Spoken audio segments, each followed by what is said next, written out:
ओम शांति। 29 मार्च 2025। बाबा के महावाक्य। मीठे बच्चे, तुम्हें ज्ञान से अच्छी जागृति आई है। तुम अपने 84 जन्मों को निराकार और साकार बाप को जानते हो। तुम्हारा भटकना बंद हुआ। प्रश्न, ईश्वर की गत मत न्यारी क्यों गाई हुई है? उत्तर, पहला, क्योंकि वह ऐसी मत देते हैं जिससे तुम ब्राह्मण सबसे न्यारे बन जाते हो। तुम सबकी एक मत हो जाती है। दूसरा, ईश्वर ही है जो सबकी सद्गति करते हैं, पुजारी से पूज्य बनाते हैं, इसलिए उनकी गत मत न्यारी है, जिसे तुम बच्चों के सिवाय कोई समझ नहीं सकता। ओम शांति। तुम बच्चे जानते हो, बच्चों की अगर तबीयत ठीक नहीं होगी तो बाप कहेंगे भल यहाँ सो जाओ। इसमें कोई हर्जा नहीं, क्योंकि सिखिलदे बच्चे हैं, अर्थात 5000 वर्ष बाद फिर से आकर मिले हैं। किसको मिले हैं? बेहद के बाप को। यह भी तुम बच्चे जानते हो, जिनको निश्चय है बरोबर हम बेहद के बाप से मिले हैं, क्योंकि बाप होता ही है एक हद का और दूसरा बेहद का। दुख में सब बेहद के बाप को याद करते हैं। सतयुग में एक ही लौकिक बाप को याद करते हैं, क्योंकि वहाँ है ही सुखधाम। लौकिक बाप उसको कहा जाता है जो इस लोक में जन्म देता है। पारलौकिक बाप तो एक ही बार आकर तुमको अपना बनाते हैं। तुम रहने वाले भी बाप के साथ अमरलोक में हो, जिसको परलोक परम धाम कहा जाता है। वह है परे ते परे धाम। स्वर्ग को परे ते परे नहीं कहेंगे। स्वर्ग नरक यहाँ ही होता है। नई दुनिया को स्वर्ग, पुरानी दुनिया को नरक कहा जाता है। अभी है पतित दुनिया, पुकारते भी हैं हे पतित पावन आवो। सतयुग में ऐसे नहीं कहेंगे। जब से रावण राज्य होता है तब पतित बनते हैं। उनको कहेंगे 5 विकारों का राज्य। सतयुग में है ही निर्विकारी राज्य। भारत की कितनी जबरदस्त महिमा है, परंतु विकारी होने के कारण भारत की महिमा को जानते नहीं। भारत संपूर्ण निर्विकारी था जब यह लक्ष्मी नारायण राज्य करते थे। अभी वह राज्य नहीं है। वह राज्य कहाँ गया, यह पत्थर बुद्धियों को मालूम नहीं, और सभी अपने अपने धर्म स्थापक को जानते हैं। एक ही भारतवासी हैं जो न अपने धर्म को जानते न धर्म स्थापक को जानते हैं। और धर्म वाले अपने धर्म को तो जानते हैं, परंतु वह फिर कब स्थापन करने आएंगे यह नहीं जानते। सिख लोगों को भी यह पता नहीं है कि हमारा सिख धर्म पहले था नहीं। गुरु नानक ने आकर स्थापन किया तो जरूर फिर सुखधाम में नहीं रहेगा। तब ही गुरु नानक आकर फिर स्थापन करेंगे, क्योंकि वर्ल्ड की हिस्ट्री ज्योग्राफी रिपीट होती है ना। क्रिश्चियन धर्म भी नहीं था, फिर स्थापन हुई। पहले नई दुनिया थी, एक धर्म था, सिर्फ तुम भारतवासी ही थे। एक धर्म था, फिर तुमको 84 जन्म लेते लेते यह भी भूल गए हो कि हम ही देवता थे। फिर हम ही 84 जन्म लेते हैं। तब बाप कहते हैं तुम अपने जन्मों को नहीं जानते हो। मैं बतलाता हूँ। आधा कल्प राम राज्य था, फिर रावण राज्य हुआ है। पहले है सूर्यवंशी घराना, फिर चंद्रवंशी घराना राम राज्य। सूर्यवंशी लक्ष्मी नारायण के घराने का राज्य था, जो सूर्यवंशी लक्ष्मी नारायण के घराने के थे। 84 जन्म ले अभी रावण के घराने के बने हैं। आगे पुण्य आत्माओं के घराने के थे, अभी पाप आत्माओं के घराने के बने हैं। 84 जन्म लिए हैं, वे तो 84 लाख कह देते। अब 84 लाख का कौन बैठ विचार करेंगे, इसलिए कोई का विचार चलता ही नहीं। अभी तुमको बाप ने समझाया है, तुम बाप के आगे बैठे हो। निराकार बाप और साकार बाप दोनों ही भारत में नामी ग्रामी हैं। गाते भी है, परंतु बाप को जानते नहीं है। अज्ञान नींद में सोए पड़े हैं। ज्ञान से जागृति होती है। रोशनी में मनुष्य कभी धक्का नहीं खाते, अंधियारे में धक्के खाते रहते। भारतवासी पूज्य थे, अब पुजारी हैं। लक्ष्मी नारायण पूज्य थे ना, यह किसकी पूजा करेंगे? अपना चित्र बनाए अपनी पूजा तो नहीं करेंगे, यह हो नहीं सकता। तुम बच्चे जानते हो, हम ही पूज्य, सो फिर कैसे पुजारी बनते हैं? यह बातें और कोई समझ नहीं सकते, बाप ही समझाते हैं।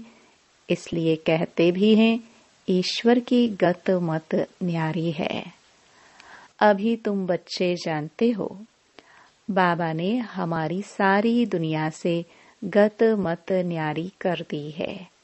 सारी दुनिया में अनेक मत मतांतर हैं। यहाँ तुम ब्राह्मणों की है एक मत, ईश्वर की मत और गत।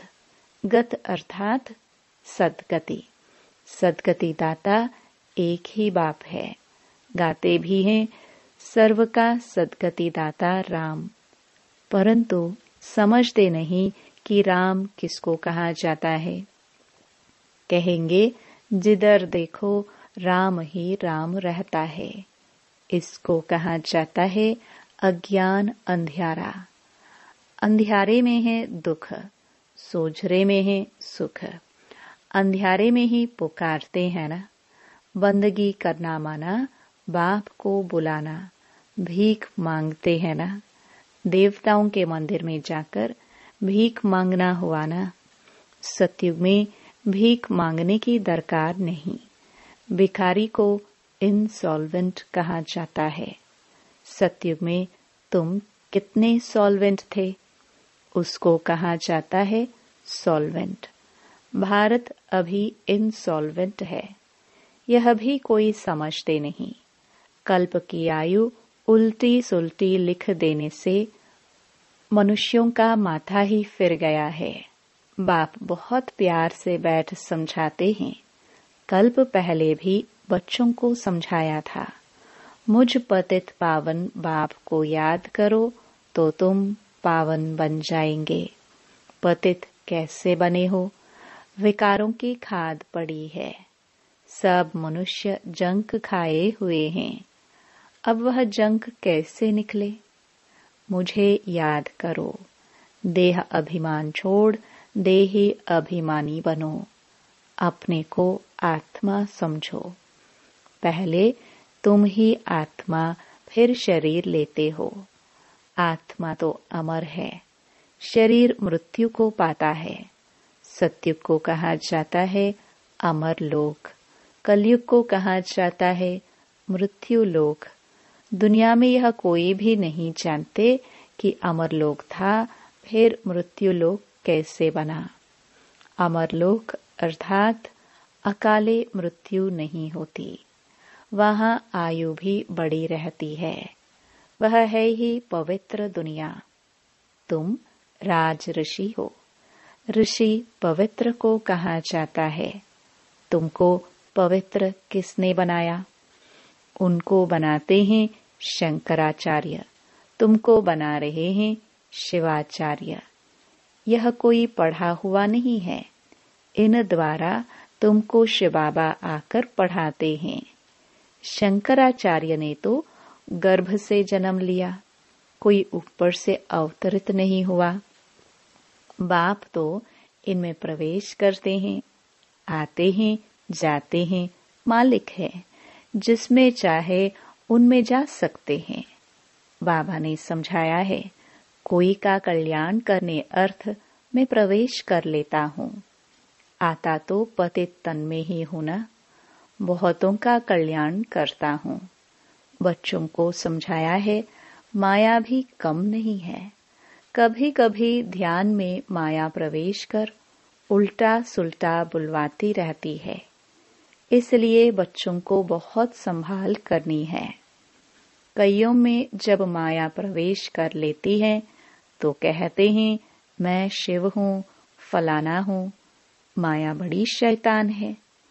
समझदार बच्चे अच्छी रीति समझ जाएंगे कि यह किसका प्रवेश है। शरीर तो उनका मुकर्रर यह है ना, फिर दूसरे का हम सुने ही क्यों। अगर सुनते हो तो बाबा से पूछो, यह बात राइट है व नहीं। बाप झट समझा देंगे। कई ब्राह्मणियां भी इन बातों को समझ नहीं सकती कि यह क्या है। कोई में तो ऐसी प्रवेशता होती है जो चमाट भी मार देते, गालियां भी देने लग पड़ते। अब बाप थोड़े गाली देंगे। इन बातों को भी कई बच्चे समझ नहीं सकते। फर्स्ट क्लास बच्चे भी कहाँ कहाँ भूल जाते हैं। सब बातें पूछनी चाहिए, क्योंकि बहुतों में माया प्रवेश कर लेती है। फिर ध्यान में जाकर क्या क्या बोलते रहते हैं, इसमें भी बड़ी संभालना चाहिए। बाप को पूरा समाचार देना चाहिए। फलाने में मम्मा आती है, फलाने में बाबा आते हैं। इन सब बातों को छोड़ बाप का एक ही फरमान है कि मामेकम याद करो। बाप को और सृष्टि चक्र को याद करो। रचयिता और रचना का सिमरण करने वाले की शक्ल सदैव हर्षित रहेगी। बहुत हैं जिनका सिमरण होता नहीं है। कर्म बंधन बड़ा भारी है। विवेक कहता है, जबकि बेहद का बाप मिला है। कहते हैं, मुझे याद करो, तो फिर क्यों न हम याद करें। कुछ भी होता है तो बाप से पूछो, बाप समझाएंगे। कर्म भोग तो अभी रहा हुआ है ना, कर्मातीत अवस्था हो जाएगी तो फिर तुम सदैव हर्षित रहेंगे। तब तक कुछ न कुछ होता है। यह भी जानते हो, मिरुआ मौत मलुका शिकार, विनाश होना है। तुम फरिश्ते बनते हो। बाकी थोड़े दिन इस दुनिया में हो, फिर तुम बच्चों को यह स्थूल वतन भासेगा नहीं। सूक्ष्म वतन और मूल वतन भासेगा। सूक्ष्म वतन वासियों को कहा जाता है फरिश्ते। वह बहुत थोड़ा समय बनते हो, जबकि तुम कर्मातीत अवस्था को पाते हो। सूक्ष्म वतन में हड्डी मांस होता नहीं। हड्डी मांस नहीं तो बाकी क्या रहा, सिर्फ सूक्ष्म शरीर होता है। ऐसे नहीं कि निराकार बन जाते हैं, नहीं, सूक्ष्म आकार रहता है। वहां की भाषा मूवी चलती है। आत्मा आवाज से परे है। उसको कहा जाता है सटल वर्ल्ड, सूक्ष्म आवाज होता है। यहाँ है टॉकी, फिर मूवी, फिर है साइलेंस। यहाँ टॉक चलती है। यह ड्रामा का बना बनाया पार्ट है। वहाँ है साइलेंस, वह मूवी और यह है टॉकी। इन तीन लोगों को भी याद करने वाले कोई विरले होंगे।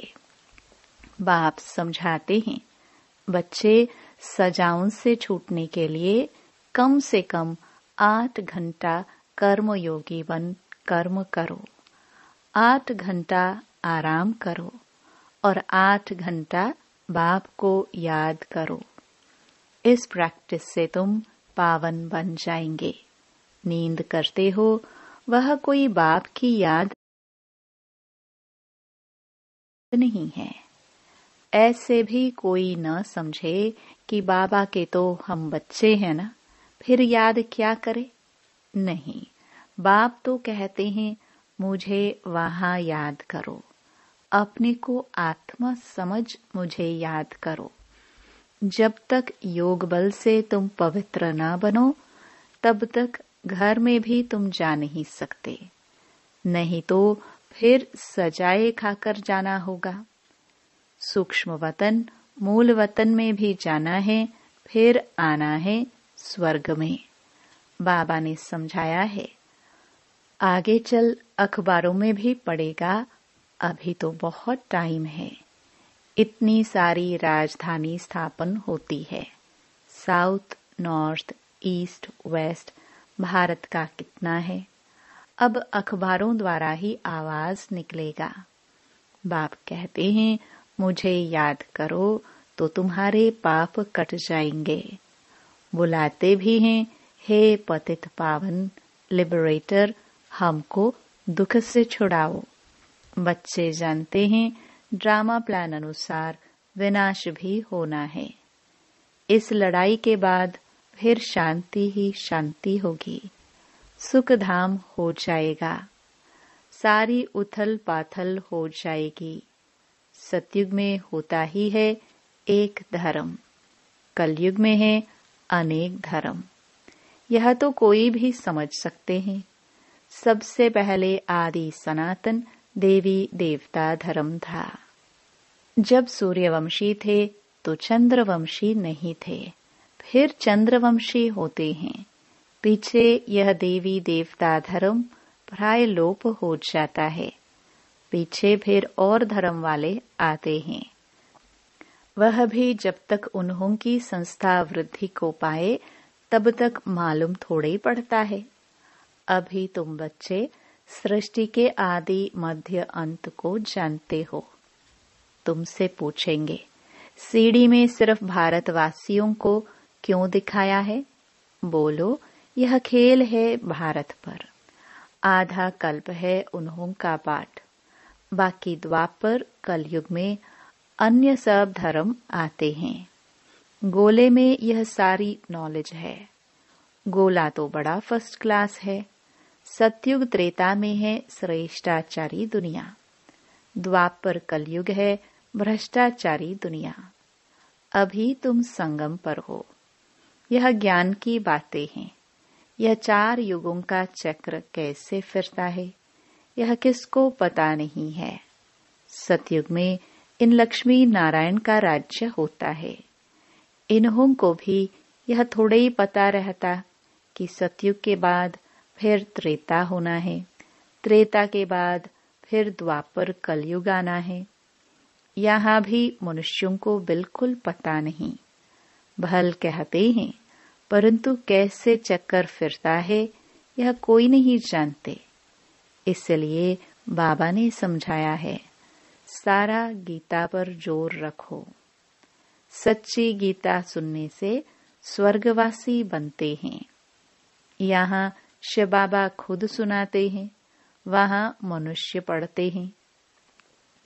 गीता भी सबसे पहले तुम पढ़ते हो। भक्ति में भी पहले पहले तो तुम जाते हो ना। शिव के पुजारी पहले तुम बनते हो। तुमको पहले पहले पूजा करनी होती है अव्यभिचारी एक शिव बाबा की। सोमनाथ मंदिर और किसकी ताकत थोड़ी है बनाने की। बोर्ड पर कितने प्रकार की बातें लिख सकते हैं। यह भी लिख सकते हैं भारतवासी सच्ची गीता सुनने से सचखंड के मालिक बनते हैं। अभी तुम बच्चे जानते हो, हम सच्ची गीता सुनकर स्वर्गवासी बन रहे हैं। जिस समय तुम समझाते हो तो कहते हैं हाँ बरोबर ठीक है, बाहर गए खलास, वहां की वहां रही। अच्छा, मीठे मीठे सिखिलदे बच्चों प्रति माता पिता बाप दादा का याद प्यार और गुड मॉर्निंग। रूहानी बाप की रूहानी बच्चों को नमस्ते। धारणा के लिए मुख्य सार। पहला, रचयिता और रचना का ज्ञान सिमरण कर सदा हर्षित रहना है। याद की यात्रा से अपने पुराने सब कर्म बंधन काट कर्मातीत अवस्था बनानी है। दूसरा, ध्यान दीदार में माया की बहुत प्रवेशता होती है, इसलिए संभाल करनी है। बाप को समाचार दे राय लेनी है, कोई भी भूल नहीं करनी है। वरदान, अपनी शुभ भावना द्वारा निर्बल आत्माओं में बल भरने वाले सदा शक्ति स्वरूप भव। सेवाधारी बच्चों की विशेष सेवा है स्वयं शक्ति स्वरूप रहना और सर्व को शक्ति स्वरूप बनाना, अर्थात निर्बल आत्माओं में बल भरना। इसके लिए सदा शुभ भावना और श्रेष्ठ कामना स्वरूप बनो। शुभ भावना का अर्थ यह नहीं कि किसी में भावना रखते रखते उसके भाववान हो जाओ, यह गलती नहीं करना। शुभ भावना भी बेहद की हो। एक के प्रति विशेष भावना भी नुकसान कारक है, इसलिए बेहद में स्थिति हो। निर्बल आत्माओं को अपनी प्राप्त हुई शक्तियों के आधार से शक्ति स्वरूप बनाओ। स्लोगन। अलंकार ब्राह्मण जीवन का श्रृंगार है, इसलिए अलंकारी बनो, देह अहंकारी नहीं। अव्यक्त इशारे। सत्यता और सभ्यता रूपी कल्चर को अपनाओ। कई बच्चे कहते हैं वैसे क्रोध नहीं आता है, लेकिन कोई झूठ बोलता है तो क्रोध आ जाता है। उसने झूठ बोला, आपने क्रोध से बोला, तो दोनों में राइट कौन? कई चतुराई से कहते हैं कि हम क्रोध नहीं करते हैं, हमारा आवाज ही बड़ा है। आवाज ही ऐसा तेज है, लेकिन जब साइंस के साधनों से आवाज को कम और ज्यादा कर सकते हैं, तो क्या साइलेंस की पावर से अपने आवाज की गति को धीमी व तेजी नहीं कर सकते हो? अच्छा, ओम शांति।